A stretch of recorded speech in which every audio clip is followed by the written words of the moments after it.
બધાને પ્રણામ. જય જિનેન્દ્ર. આપણે જીવ વિચાર પ્રકરણનો સ્વાધ્યાય કરી રહ્યા છીએ. આગળ વધીશું. ઓકે, જીવના લક્ષણ શું? આ જીવ છે એ કેવી રીતે જાણી શકાય? એના લક્ષણ શું?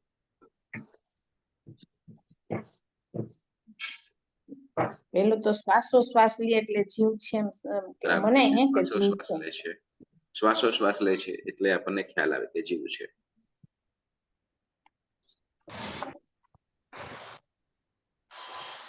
બીજું ટૂંકમાં કદાચ એક લાઈનમાં કેવું હોય તો જીવ કોને કહેવાય? ચૈતન્ય. જેને ચૈતન્ય. બરાબર. ચૈતન્ય એટલે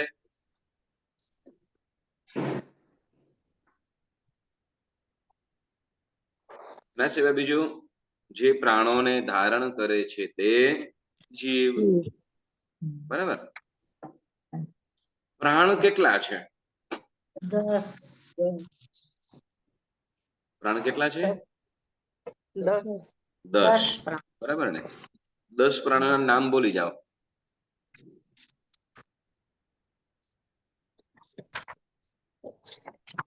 ઇન્દ્રિય, 3 બળ, શ્વાસોશ્વાસ અને આયુષ્ય. આયુષ્ય, બરાબર ને? 5 ઇન્દ્રિય, 3 બળ, શ્વાસોશ્વાસ અને આયુષ્ય.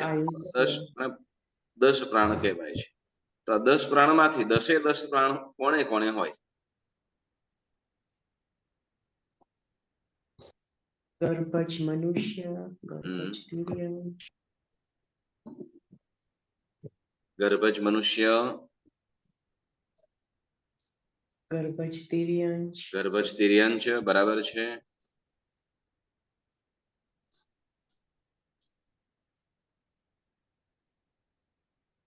બોલો બીજું. ગુરુજી એક સવાલ, આપણે તિર્યંચ હોય તો એમને બોલવાની શક્તિ ના હોય તો એ આ પ્રાણમાં ના આવે ને ક્યાંય? બોલવાની શક્તિ એટલે આપણે જેમ બોલીએ આપણા વચન તો તિર્યંચોને ના હોય તો એ આ પ્રાણમાં ક્યાંય ના આવે ને? બે બિલાડીઓ બાજતી હોય શું કરે એ ખબર નહીં આપણને, પણ એ લોકો બાજે કરીએ. હા, પણ આપણે જે વચન બોલીએ છીએ આપણે મનુષ્ય, એ ક્યાંય એ પ્રાણમાં ના આવે ને કોઈ જાતના? આવે આવે આવે, કેમ કે અવાજ કરે છે એ વચન. ઓકે. વચન એટલે બોલવું, બરાબર. હવે શું બોલે છે એ લોકો શું કરે ખબર નહીં. ઓકે, ચાલો આગળ. આપણે 10 પ્રાણ હોય એવા મનુષ્ય અને ગર્ભજ તિર્યંચ કીધા. એના સિવાય બીજા કોઈ ખરા? દેવ ને નારદ. દેવ અને નારદ, બરાબર. દેવ અને નારદ બંને જીવોને પણ, એટલે ચારેય ગતિની અંદર દેવ, નારદ, મનુષ્ય અને તિર્યંચ, ગર્ભજ તિર્યંચ, બરાબર. તો આ ચારે ને કેવા હોય છે? 10 પ્રાણ હોય છે. તો આ 10 માંથી કોઈ એવા જીવ ખરા કે જે 9 પ્રાણ હોય? કોઈ 9 જ પ્રાણ હોય, 10 ના હોય એવા કોઈ જીવ ખરા? કયા? પર્યાપ્તા, સમુચિ, પંચેન્દ્રિય, પર્યાપ્તાની અંદર તો શું કહેવાય કે ઘણા બધા આવી જશે, પણ એવા કોઈ જીવ ખરા કે જે માત્ર શું કહેવાય 9 જ પ્રાણો છે?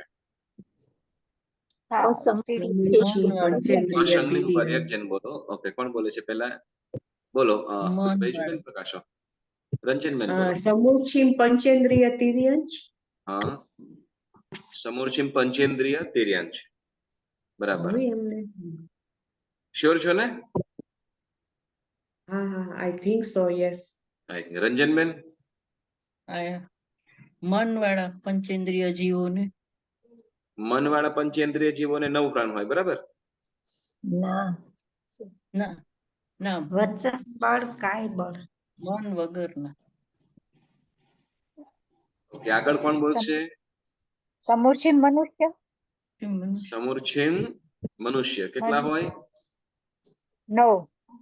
9. પણ એને તો 7 જ ઘટે એમ કહેતા હતા.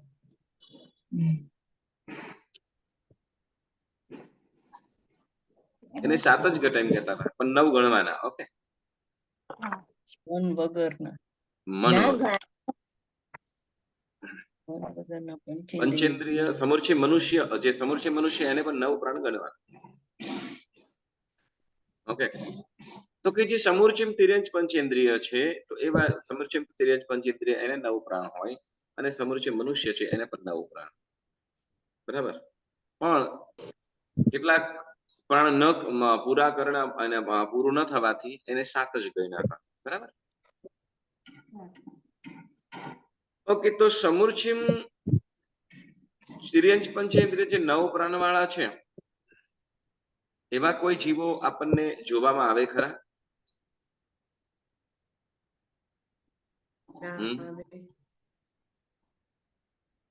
સમૂર્છિમ પંચેન્દ્રિય, સમૂર્છિમ પંચેન્દ્રિય છે એવા જીવો કયા, અને અસંગની એવા જીવો આપણને જોવામાં આવે છે? ના આવે. કે હા આવે. બરાબર, ચોમાસાની અંદર. બરાબર, અત્યારે આપણે એવી જગ્યાઓની અંદર રહેતા કે જીવ થતા જ ના હોય. બરાબર ને? જેમ છે કે ભાઈ પાણી ઘણું બધું પડ્યું રહ્યું હોય, તો એની અંદર અમુક નાની નાની દેડકીઓ પણ થઈ જાય. નાની નાની દેડકીઓ, એ સમૂર્છિમ હોય. વળી અમુક પ્રકારના સાપ પણ એક સાથે ઘણા બધા નીકળે. બરાબર, અને આમ થાય કે શું કહેવાય, આમ લાગે કે શું કહેવાય, લગભગ વરસાદ પણ લગભગ શું વધારે વરસાદ પડી જાય તો આમ લગભગ શું કહેવાય 1.5-2 હાથ જેટલા, લગભગ 2 થી 3 ફૂટ જેટલા નાના નાના સાપ નીકળી પડે. લગભગ 2 ફૂટ જેટલા પાતળા. હવે એ ક્યાં જતું હોય એને પોતાને પણ ખ્યાલ નહીં, કે બચવા માટે ભાગે છે કે બચવા માટે તો એવી જગ્યાએ જાય, પણ આ તો ગમે ત્યાં ભાગે જાય, ગમે ત્યાં ઘરમાં કોણ ગળતું હોય ને ગમે ત્યાં કોઈકના પગમાં પણ પહોંચી જાય, એવી રીતે. કે એટલે પ્રાય કરીને આ અસંગની જીવો હોય. સરકોલિયા જેવા ને? હા, સાપ જ એક પ્રકારના આવે. તો એવી રીતે આ જે જીવો છે એ સમૂર્છિમ, તો એને એ જીવો પાસે મન હોતું નથી. પછી એવા કોઈ જીવ ખરા કે જેની પાસે માત્ર 8 જ પ્રાણ હોય? ચૌરેન્દ્રિય. ચૌરેન્દ્રિય જીવ. તો ચૌરેન્દ્રિય જીવ પાસે કયા કયા 2 પ્રાણ ન હોય? મન, બળ, મન અને શ્વાસ. મન, બળ અને શ્વાસોશ્વાસ. શું વાત કરો? શ્વાસોશ્વાસ મતલબ જીવી શકે? ના, એટલે પર્યાપ્ત એમ કે પૂરી ન કરી એ લોકો, એટલે 8 જ પ્રાણ હોય. ધારેન્દ્ર. ઓકે, હા બરાબર છે. કયા કયા 2 પ્રાણ નથી ચૌરેન્દ્રિય પાસે? મન, બળ અને શ્રોતેન્દ્રિય ઇન્દ્રિય નથી. બરાબર, 10 માંથી, કેમ કે 10 પ્રાણમાં આપણે 5 ઇન્દ્રિય, મન બળ, વચન બળ, કાય બળ, શ્વાસોશ્વાસ અને આયુષ્ય, આ 10 વસ્તુ ગણાય છે. ચૌરેન્દ્રિય પાસે કાન નથી અને મન પણ નથી. બરાબર, એટલે ચૌરેન્દ્રિય જીવને કેટલા? 9 પ્રાણ. 8 પ્રાણ. ઓકે, તે ઇન્દ્રિય જીવ પાસે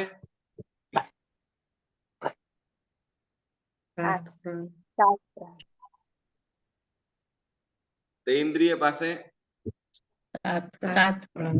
7 પ્રાણ. કયા કયા પ્રાણ ન હોય? ચક્ષુરેન્દ્રિય, શ્રોતેન્દ્રિય, શ્રોતેન્દ્રિય, ચક્ષુન્દ્રિય અને મન. બરાબર, આ 3 પર્યાપ્તિ 3 પ્રાણ ન હોય એટલે 7 હોય. બરાબર ને? સમૂર્છિત મનુષ્યને 7 પ્રાણ ઘટાવેલા છે. બરાબર, 7 પ્રાણ. તો 3 કેમ ન હોય? આમ તો સમૂર્છિત મનુષ્ય પણ પંચેન્દ્રિય છે.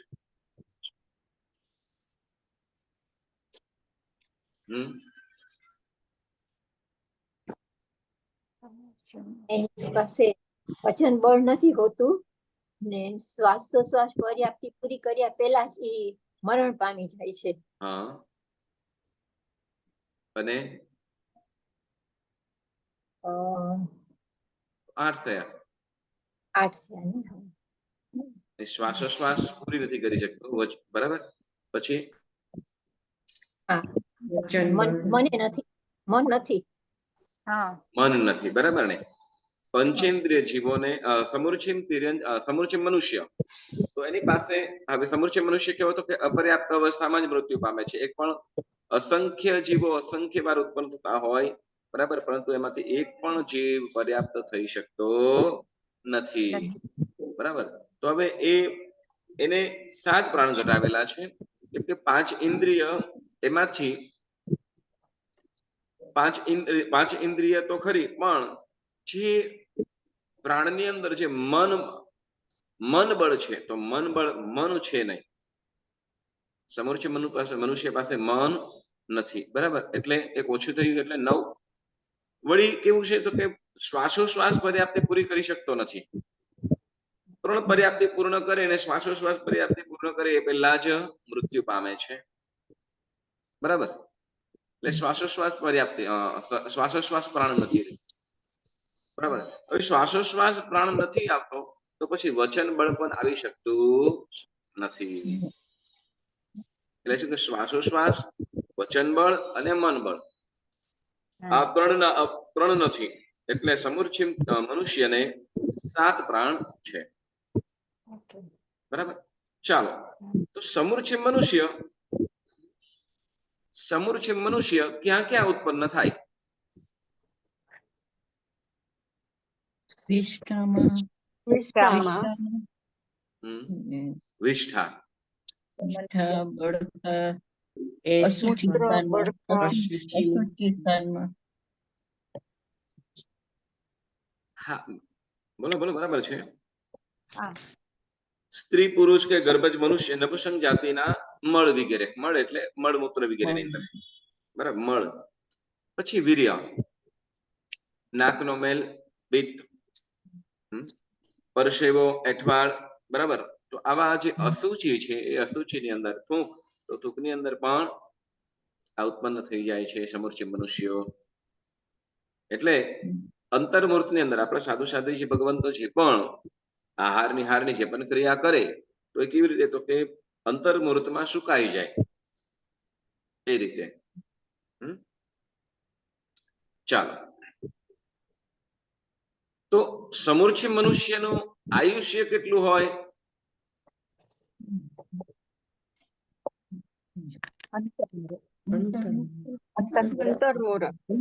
સમુચ્ચિમ મનુષ્યનું આયુષ્ય અંતર્મુહૂર્ત, બરાબર. ઓકે, ચાલો.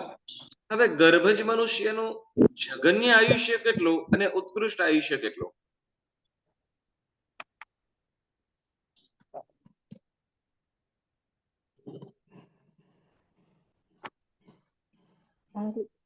ગર્ભજ મનુષ્યનું જગન્ય આયુષ્ય કેટલું અને ઉત્કૃષ્ટ આયુષ્ય કેટલું?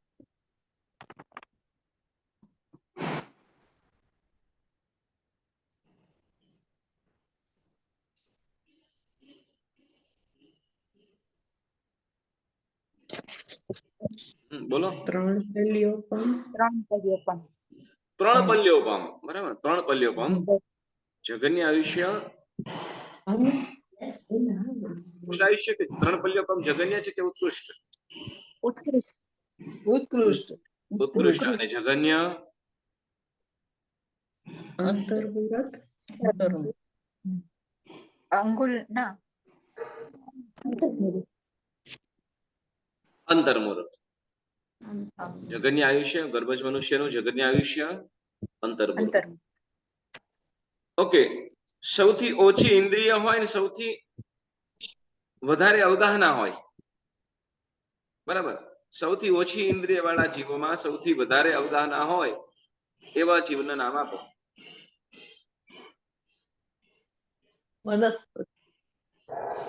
વનસ્પતિકાય. કયું? કમળ. વેરી ગુડ, સરસ. કેટલું? 1000. 1000 યોજન. 1000 યોજન થી કંઈક અધિક, બરાબર ને? 1000 યોજન થી કંઈક અધિક, બરાબર. તો એ શું છે? તો એટલું વનસ્પતિકાય એકેન્દ્રિય છે અને એકેન્દ્રિયમાં સૌથી વધારે છે, બરાબર. ઓકે,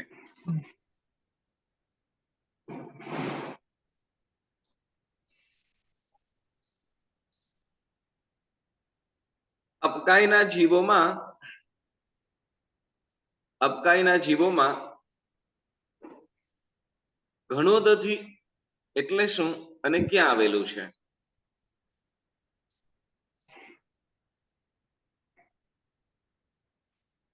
ઘણોદધી એટલે શું, ક્યાં આવેલું છે?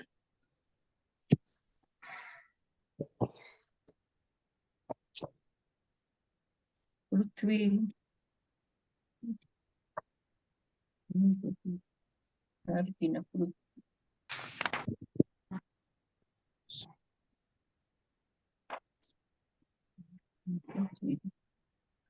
ઘણોદધી એટલે શું, ક્યાં આવેલું છે? નારકીને પૃથ્વીની નરક પૃથ્વી પૃથ્વીની છે. નારકના પૃથ્વીની છે. નારક અને પૃથ્વીની નીચે એ શું હોય? ઘણોદધી શું હોય? વાયુ, ઘાટો ઘાટો પાતળો વાયુ. ઘી જેવું ઘાટું ઘી વાયુ. જેવું ઘી જેવું, ઘી જાડું પાણી. ઘી જેવું થીજેલું જાડું પાણી, બરાબર ને? થીજેલા ઘી જેવું પાછું એમાં પણ. આપણે એમ કેવી રીતે બની શકે કે ભાઈ આવી રીતે થીજેલું પાણી? તો થીજેલા પાણી પછી કશક કઈ ઉપર તો રાખ્યું હશે ને?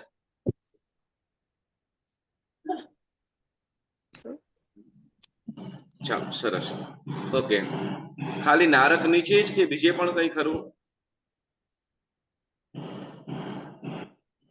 દેવલોકમાં એ હોય ને, દેવલોકની નીચે. દેવલોકમાં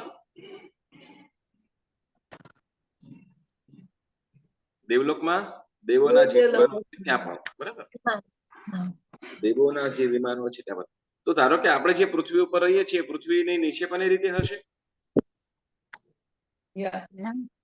ના હોય. ના. તો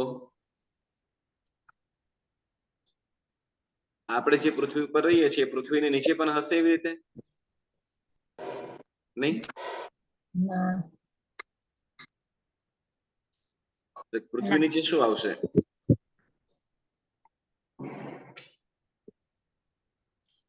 આપણે જે આકાશ હોય ને, આકાશ આકાશ પ્રદેશ હોય ને એકની પૃથ્વી ઉપર.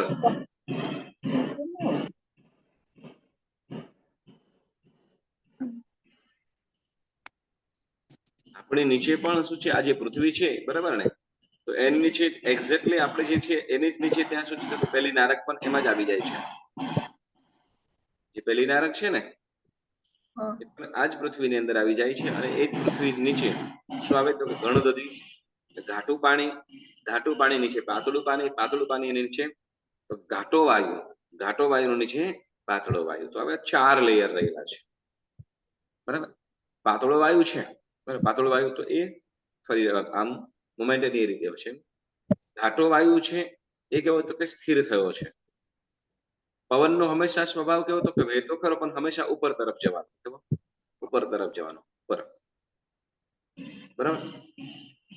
તો ઉપર જતો પવન અને ઓલો જે ઘાટો પવન છે, ઘાટા પવનનો સ્વભાવ તો કે નીચે તરફ આવવાનો. એટલે બંને તરફનો શું થાય છે? ઉપર જાય છે અને નીચે. તો બંનેને શું કરે છે? તો કે એક લેયરમાં પકડી રાખે છે, બરાબર? એટલે ઘાટો પવન નીચે કોણ નથી આવવા દેતું? કે પાતળો પવન એ ઘાટા પવનને નીચે આવવા દેતું નથી. અને ત્યાર પછી રહ્યું છે પાતળું પાણી. હવે પાણીના પવનનો એટલો ફોર્સ હોય, બરાબર? પવનનો એટલો ફોર્સ, હવાનો એટલો ફોર્સ હોય જેના કારણે ઘાટો પવન ના આવી શકે. ઘાટો પવનના આધારે પાતળું પાણી રહેલું છે અને પાતળા પાણીની ઉપર શું છે? તો કે ઘાટું પાણી રહેલું છે. તો એના ઉપર આખી આ પૃથ્વી રહેલી છે. હવે તો કેટલો મોટો દરિયો એમ કહીએ તો કે બહુ મોટો. તો કે એક ઘાટું પાણી તો કે બહુ મોટું છે.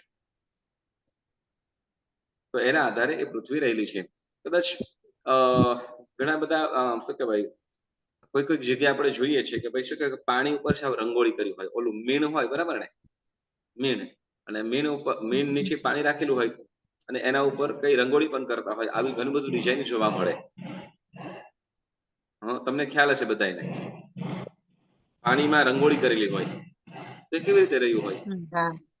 બરાબર? કે લગભગ પાણી પાતળું હોય, બરાબર? પાણી પાતળું હોય ઉપર મીણ નાખે એટલે શું? તો કે પાણી ઉપર આવી જાય. મીણ પાણીની ઉપર રહીને એના ઉપર કંઈક બનાવતા હોય. તો સેમ એ જ અહીંયા એ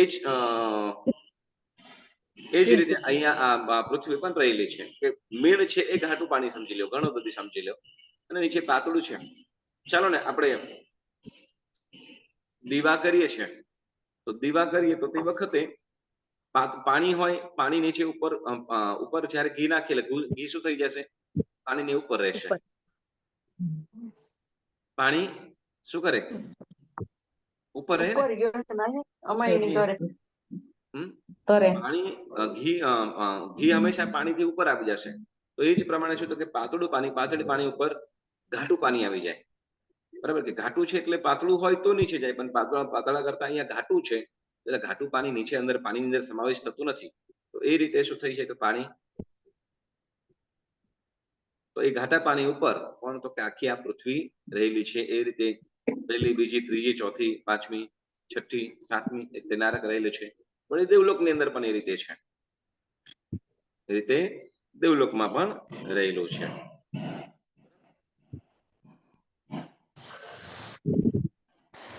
ચાલો, તો ઘણવાત એટલે શું?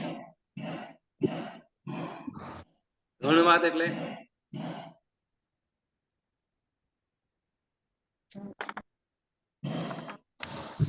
આ જે ફિઝિક્સ ની વાત છે ને, તો જેમ પાતળો વાયુ ઉપર તરફ જાય, તો કેટલીક જગ્યાઓ છે આપણે દેશમાં.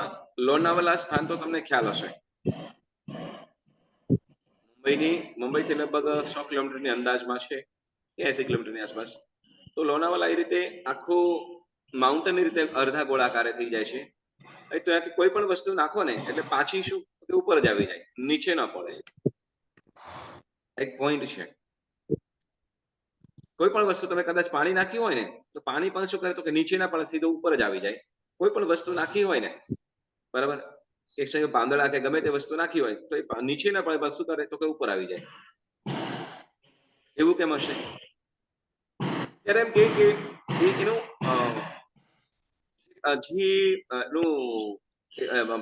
શું કહેવાય, એ ડુંગર છે, પહાડ છે, તો એ અડધા ગોળાકારી જેવો થઈ ગયેલો છે. અને આજુબાજુમાં વૃક્ષ વગેરે નથી, એટલે જે પવનનો ફોર્સ આવે, પવન સામેથી આવે, એ પવન અથડાઈને ક્યાં? તો કે ઉપર તરફ નીકળે. નીચે જે પણ નાખે એટલે શું? તો કે પવન એટલો હોય એટલે બધી વસ્તુઓ ક્યાં? તો કે ઉપર આવી જાય. કેમ? તો કે નીચે પડવા માટે જે એને જે નાખેલી વસ્તુ નીચે પડવા માટે જે એને ફોર્સ જોઈએ અને પડવા માટેનું જે જોઈએ એને મળે નહીં. કેમ? તો કે પવનના કારણે ઉપર પછી આવી જાય. જેમાં આપણે શું કહેવાય કે બહુ પવન ચાલતો હોય, હા, બહુ પવન, જેમ શું કહેવાય કે ભાઈ કદાચ ગાડીની અંદર છે અથવા ગાડીની અંદર છે કે કોઈ ટ્રેનની અંદર ચાલતું હોય અને પાણી કદાચ શું કહેવાય ફાસ્ટ ટ્રેન ચાલતી હોય, પાણી કદાચ બારે પિચકારી લગાડે પાણીની, તો શું કરે?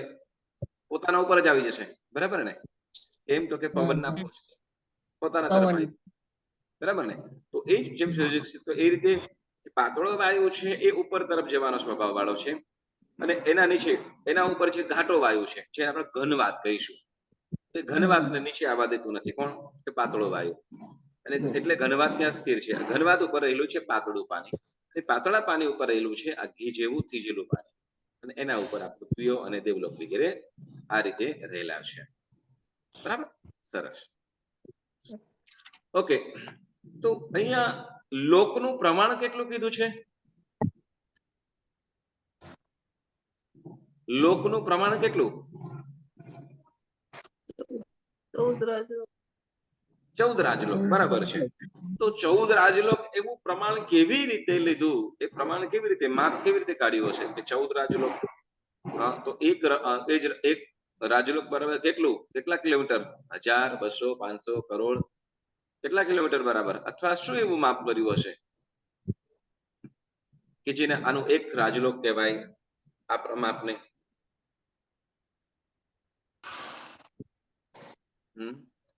મેરુ પર્વત થી કરી, મેરુ પર્વત ના, મેરુ પર્વત લોક રાજલોક. હા, માપ કેવી રીતે કાઢે?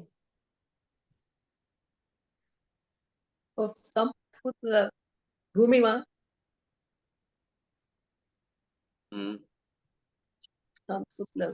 છે. ને એ આપણે રાજલોક નું પ્રમાણ,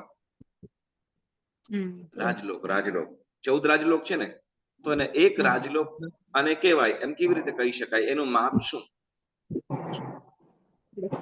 સાત નરકી ને એ રીતના ને કઈ હા, એ તો અંદર આવેલું છે, પણ રાજલોક નું પ્રમાણ, માપ આને માપ કહેવાય. પૃથ્વીનો એક ગોળો ફેંકીએ, હા, બરાબર. હા,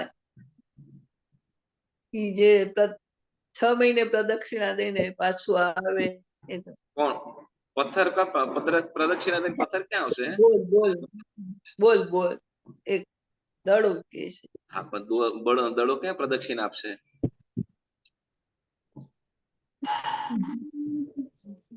પછી તો આસપાસમાં છો તમે, પણ દડો નથી.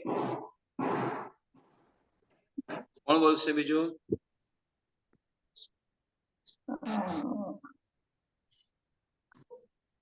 ચાલો, એનું પ્રમાણ કઈ એ પ્રમાણે છે. હા, બોલો રક્ષાબેન.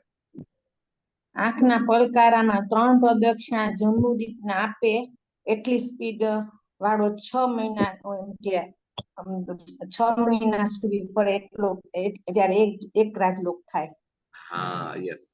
શું કે છે? કોઈ એવો શક્તિશાળી દેવ હોય, શક્તિશાળી કેવો શક્તિવાળો, એવી સ્પીડ વાળો દેવ હોય કે માત્ર આપણે આંખનું પલક ઝબકાવીએ, આટલું કરીએ, આટલું કરીએ, એમ આખા જંબુદ્વીપની, બરાબર, આખા જંબુદ્વીપની પ્રદક્ષિણા 3 વખત કરી દે. આ જંબુદ્વીપનું જયારે શું કહેવાય કે આખી આમ પ્રદક્ષિણાનું એ કહીએ, બરાબર ને? મેરુ પર્વત નથી, આખો જંબુદ્વીપ. ઓકે, મેરુ પર્વત ને આખો જંબુદ્વીપ, આખા જંબુદ્વીપને 3 પ્રદક્ષિણા માત્ર કહેવાય કે એક આંખના પલકારાની અંદર કરી શકે એવો સ્ફૂર્તિ અને સ્પીડ વાળો દેવ, બરાબર ને? માત્ર ઉપરથી નીચે, બરાબર, ઉપરથી નીચેથી ઉપર એક જ દિશામાં ગતિ કરે, ખાલી નોન સ્ટોપ, એક જ દિશામાં નોન સ્ટોપ. નોન સ્ટોપ ચાલુ એટલે શું કહેવાય? ખ્યાલ આવે ને કે શું કહેવાય? કોઈ પણ પ્રકારનો બ્રેક નહીં.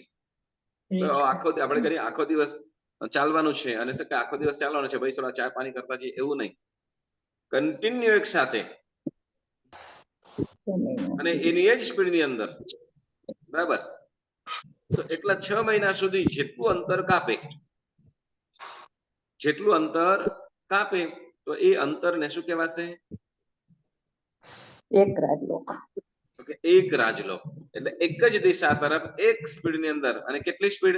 તો કે એક આંખના પલકારાની અંદર જંબુદ્વીપની 3 પ્રદક્ષિણા કરી શકે એવો દેવ એક જ દિશાની અંદર ગમન કરે, અને 6 મહિના સુધી, 6 મહિના સુધી જેટલું અંતર કપાયું, જેટલું ડિસ્ટન્સ થયું, તો એને એટલું લગભગ એટલા પ્રમાણને અહીંયા એક રાજલોક પ્રમાણ કહેવામાં આવે છે.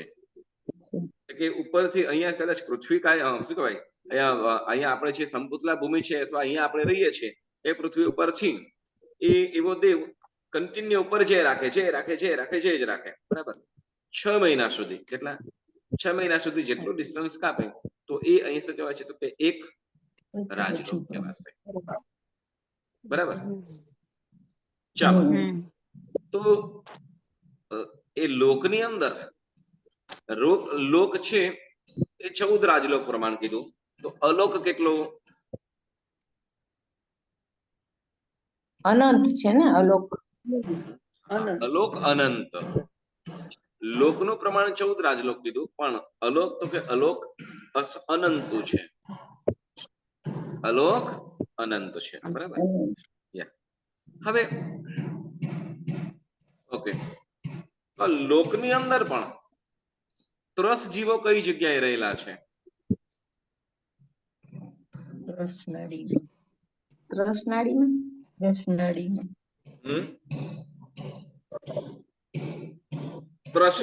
બરાબર. 3 જીવો છે એ ત્રસનાડીની અંદર રહેલા છે, બરાબર. જ્યારે સ્થાવર જીવો રહેલા છે. નાડી એટલે શું? જગા, નાડી એટલે શું? એક જગ્યા છે, યસ, જગ્યા ને. ઓહો, નાડી. અલોકમાં પણ બધા જીવો રહેલા છે?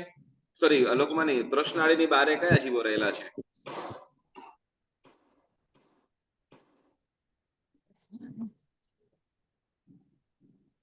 તૃષ્ણાળીની બારે જીવો રહેલા છે? કોઈ જીવો છે કે નથી?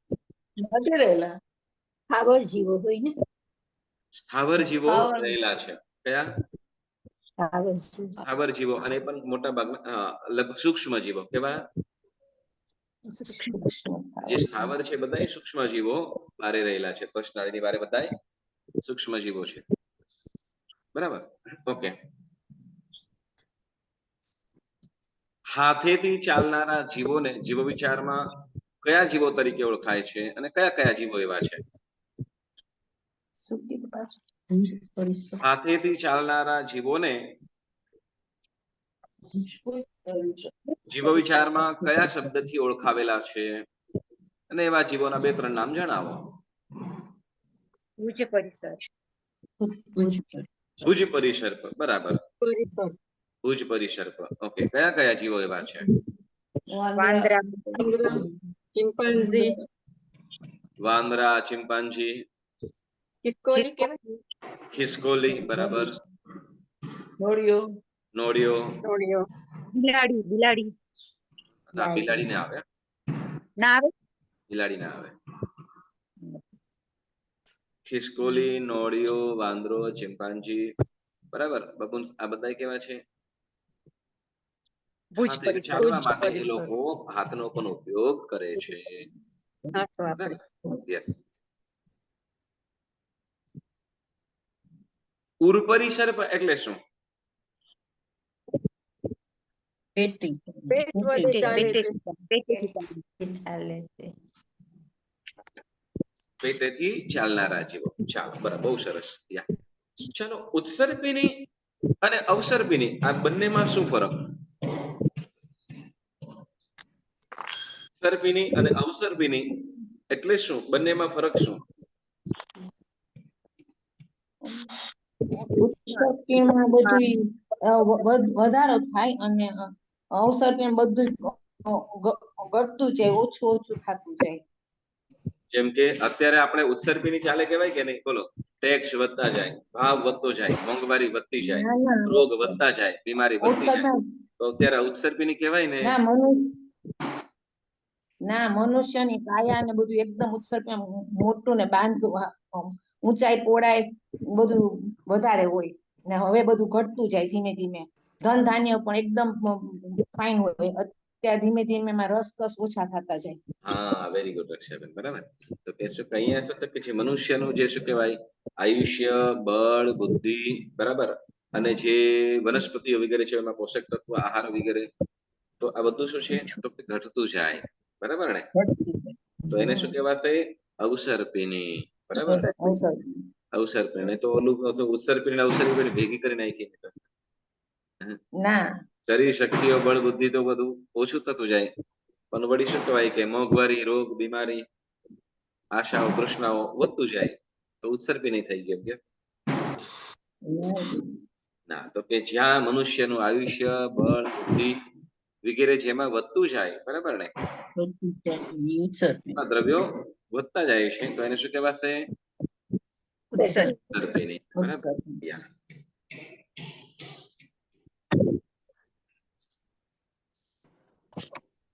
ઓકે. કદાચ કોઈ એવા પણ પક્ષીઓ ખરા કે છે ઉડે કે બેસે, પાંખો ખુલ્લી કે પહોળી હોય?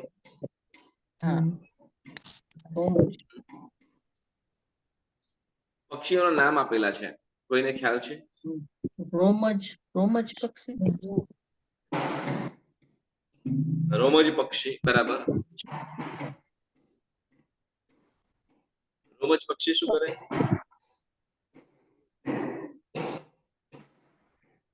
રોમજ એટલે કે રૂવાટાની બનેલી પાંખવાળા. વિતત કહેવાય ને એને. પક્ષી. યસ. પછી બીજું પક્ષી. સમુદ્ગત પક્ષી. સમુદ્ગત પક્ષી. બરાબર. વિતત પક્ષી બેસે તો પણ પાંખ ઉઘાડી જ હોય. ઉઘાડી જ રહે, ઉડે તો પણ ઉઘાડી જ. અને સમુદ્ગત પક્ષી કે ઉડે તો પણ પાંખ ભીડાયેલી જ હોય, અને બેસે બેસે તો પણ પીડાયેલી જ હોય. તો આપણે પ્રશ્ન થાય કે ઉડતું કેવી રીતે, પાંખો ખુલે તો ઉડે? બસ એની પાસે એક પ્રકારની શક્તિઓ હોય. બરાબર? એ બધા ક્યાં અધિદ્વીપ ની બહારે? ક્યાં? અધિદ્વીપ ની બહાર હોય. અધિદ્વીપ ની બહારે. હા, અધિદ્વીપ ની બહારે. યસ, અધિદ્વીપ ની બહારે.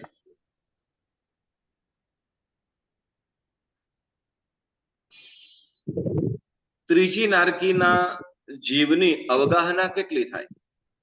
ઉત્કૃષ્ટ.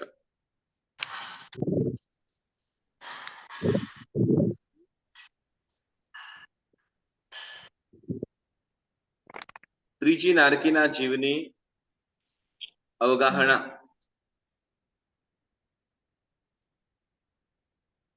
એક- 31.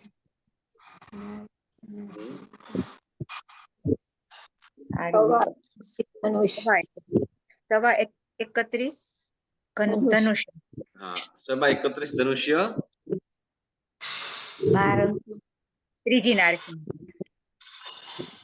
સવા 31 ધનુષ્ય ઉપર કઈ છે?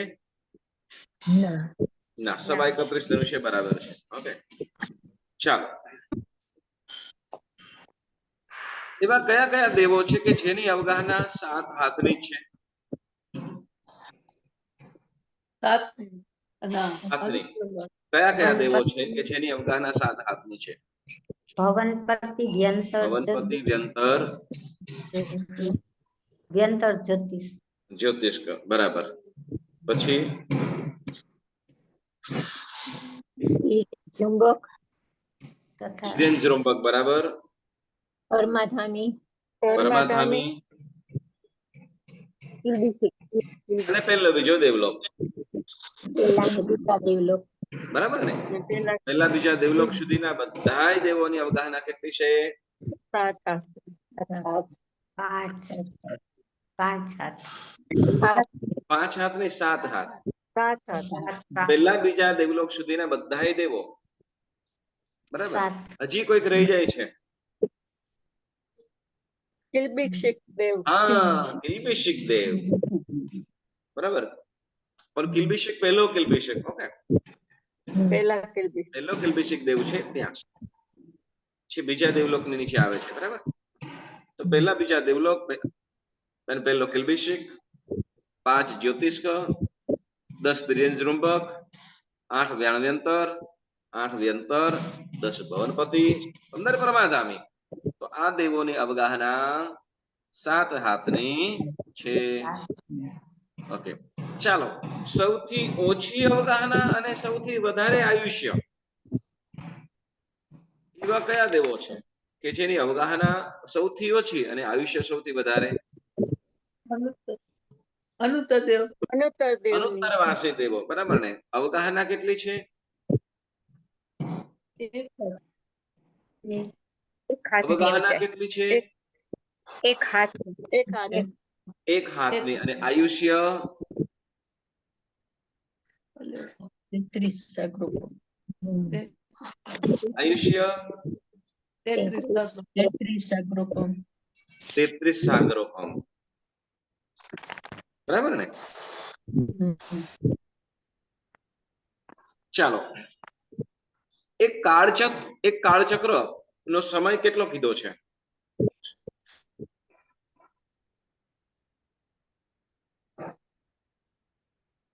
એક કાળચક્ર એટલે શું? એનો સમય કેટલો? 20 અક્ષરપીણી ને 6 ઉત્સર્પીણી. પાછું બોલો. કોણ? રંજનબેન. 6 ઉત્સર્પીણી ને 6 અવસર્પીણી. 6 ઉત્સર્પીણી, 6 અવસર્પીણી શું? 6 આરા. 20 કોડાકોડી. હા, 20 કોડાકોડી હોય. 6 ઉત્સર્પીણી અવસર્પીણી પણ શું? તો કે 6 આરા છે. ઓકે, 6 આરા. ઉત્સર્પીણી અવસર્પીણી. એક ઉત્સર્પીણી અને એક અવસર્પીણી બરાબર એક કાળચક્ર. બરાબર. એક કાળચક્ર કહેવાશે. બરાબર. હવે એક અવસર્પીણી કે ઉત્સર્પીણીમાં કેટલા આરા આવે છે? 6 6 આરા. બરાબર ને? આરાનું પ્રમાણ કોણ બોલશે? પહેલો આરો, બીજો આરો, ત્રીજો, ચોથો, પાંચમો, છઠ્ઠો. પહેલો આરો કેટલો છે? પહેલો આરો 4 કોડાકોડી 4 કોડાકોડી શું? વર્ષ. 4 કોડાકોડી વર્ષ 4 કોડાકોડી શું? વર્ષ, સાગરોપમ દિવસ. સાગરોપમ વર્ષ હા, સાગરોપમ વર્ષ ને સાગરોપમ બોલો. ઓકે, 4 કોડાકોડી સાગરોપમ. બરાબર, પહેલો આરો. બીજો આરો 2 ત્રણ થાય ને 3 કોડાકોડી સાગરોપમ. ત્રીજો આરો 2 કોડાકોડી સાગરોપમ. ચોથો આરો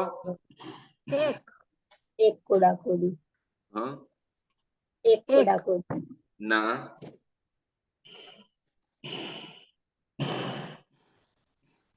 ચોથો આરોમાં 42,000 ઓછા, 42,000 વર્ષ ઓછા એવા 1 કોડાકોડી સાગરોપમ. પાંચમા ને છઠ્ઠા ને 21,000 બરાબર. ચોથો આરો છે કેટલો? તો કે 1 કોડાકોડી સાગરોપમમાં 42,000 વર્ષ ઓછા એવા 1 કોડાકોડી સાગરોપમનો ચોથો આરો છે. બરાબર. હા. ઓકે, તો ચોથા આરાની અંદર જે પણ મનુષ્ય, ઓકે, ચોથા આરાની અંદર જે જન્મેલા હોય, સોરી, આપણા જે 24 તીર્થંકરમાંના 23 તીર્થંકર એટલે પહેલા સિવાયના, એટલે અજીતનાથ થી લઈને મહાવીર સ્વામી ભગવાન સુધીના જે તીર્થંકરો થયા એ બધા કયા આરામાં? ચોથા આરામાં. અવાજ નથી આવતો. ચોથા બરાબર છે. ઓકે, સરસ. પછી ચાલો, બેઇન્દ્રિય જીવો છે, તો બેઇન્દ્રિય જીવોની અવગાહના અને આયુષ્ય.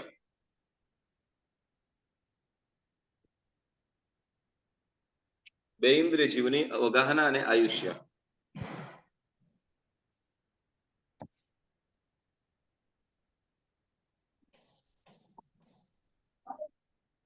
બેઇન્દ્રિય જીવોનું આયુષ્ય કેટલું હોય? 12,000 વર્ષ કે 1200 વર્ષ કે 12 વર્ષ?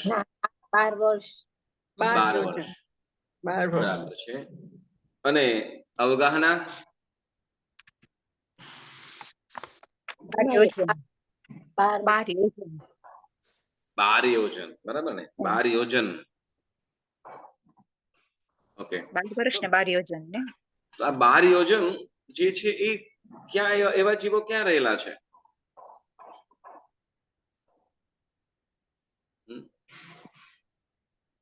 12 યોજનના જે અહીંયા કદાચ શંખ કે જે ચીપલાઓ વગેરે કહે છે, તો એ જીવો ક્યાં રહેલા છે? હા,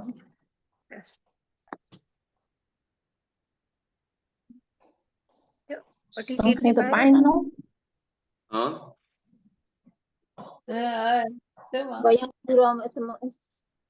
અધિદ્વીપ ની બહાર સ્વયંભૂનો સમુદ્ર છે ત્યાં. બરાબર ને? જેમ ગર્ભજ તિર્યંચ પણ કેટલા યોજનના કીધા છે? ગર્ભજ તિર્યંચ હા, શું છે? રાડુ ને બાણે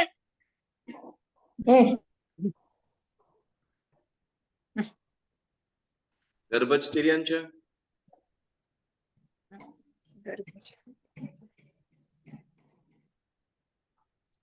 જેમાં 1000 યોજન કીધા હતા. બરાબર ને? તો કે કોની? તો કે માછલાઓ છે, ત્યાં રહેલા જે માછલાઓ છે સ્વયંભૂર્મણ સમુદ્રમાં જેલા મત્સ્ય છે, માછલાઓ છે મોટા, તો કેટલા? તો કે 1000 યોજન.